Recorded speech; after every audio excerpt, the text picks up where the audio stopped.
All people are equal. And your rights extend to the next person, no matter what you think. So to this lady on the video I saw, and I think it might have been on Threads anyways, who said perfectly to a Magat who stopped his truck to yell profanities and racial slurs at her. She said, "Sir, my rights are more important than your feelings." And I thought, wow, that is exactly the words I've been looking for. Human rights are more important than your feelings. It's so simple. So I will now go into the first icon that you will see on every map or program. Number 1, non-negotiables, human rights, equality for all. When you see this icon, it represents that equality for all is non-negotiable throughout the entire system, meaning that women and girls, the LGBTQ2S people, minorities, and human rights are non-negotiable. It is the year 2025 and all people need to be recognized as equals regardless of sex, nationality, color of their skin, or who they love. It is no longer an option to discriminate against people for these reasons, even if the current occupant of the White House is trying to dismantle their society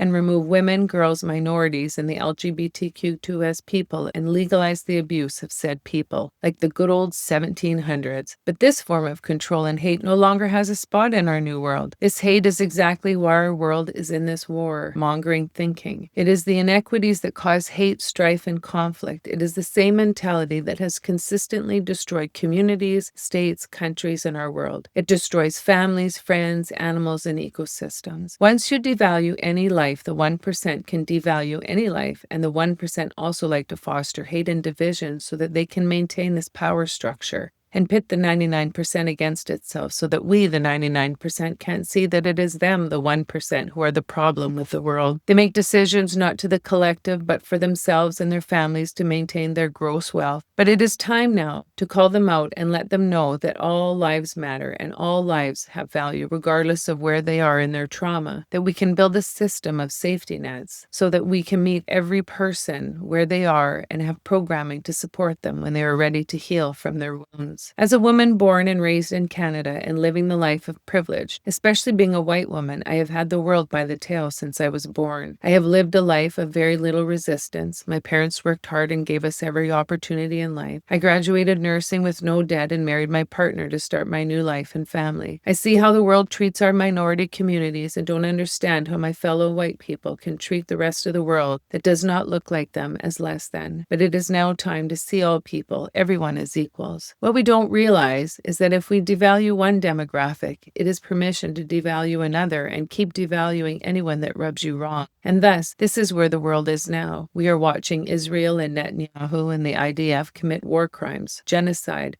and blatant murder. Like this suffering is okay because it is being committed by Israel, but the Palestinian people have just as much right to live life, liberty, and freedom as Israel. I understand October 7th was a horrible day, but starving people is not right or acceptable. It is murder and must be stopped. The history between these two nations cannot be erased. Israel has not committed to the land agreements and taking over Palestinian lands, homes, and militarizing their people after the 1967 agreement, and that is also part of why October 7th happened. I'm not condoning it. I'm not supporting it. I do not support or believe in war or torture or land stealing. Coming from Canada and living through our government not informing us of the attempted genocide of our First Nation people has shown me how very destructive this is for generations to come. Working with First Nation communities and seeing the ongoing generational trauma has opened my eyes to how we are watching this happen again in real time in 2025. On our phones and laptops, like we're watching a horror movie, because we have become so desensitized of this through all of our different medias, video games, movies, TV shows, pictures. But it is really going on and has to stop. No matter how many Palestinian people the IDF and Netanyahu murder, it will never take away the pain of the past when the Jewish people experience the same hate and murder. The Jewish people are now, instead of committing to never again, are now the perpetrators of the same hate onto another nation, calling them inhumane names to further dehumanize them. The current occupant of the White House posted about using the Gaza Strip as Trump Plaza and a vacation spot, and his son-in-law spoke of annexing the Gaza Strip and building waterfront condos for profit because it's the best beachfront real estate. The world has already lived this hate and disgusting form of capitalism. And in order to save our world, we actually have to change to a system that values all lives. It is time to set up a world where all lives matter, all sexes matter, and build a system that values all lives lives, not just a few. When I received this download, it was completely clear that this line of thinking would not be tolerated, and it is the only way that we can move our world to a better, sustainable world. We will only do this by building an equal world and treating everyone with respect. We are seeing the 1% spread hate far and wide to try so hard to take over our world. They have taken over media and are scrambling to maintain this chokehold on us. But this matrix is no longer what we, the 99%, want or accept. But it will only be through hard work will we reach this goal of global peace, and we are only now understanding how hard it will be. But living in this dystopian world is no longer an option. We, our children, and future generations deserve better. You see this icon in all of the GGDI and 7Gen's programming because equality and equity is one of the cornerstones of the system to save our world and all living life forms on Earth. This equality also stands for the animals and mammals in our world because once one life form is devalued, any life form is at risk. So that is why this is the number one icon. Our whole system is built with this being one part of the foundation. Equality also means access to services that heal the traumas we experience on this Earth journey.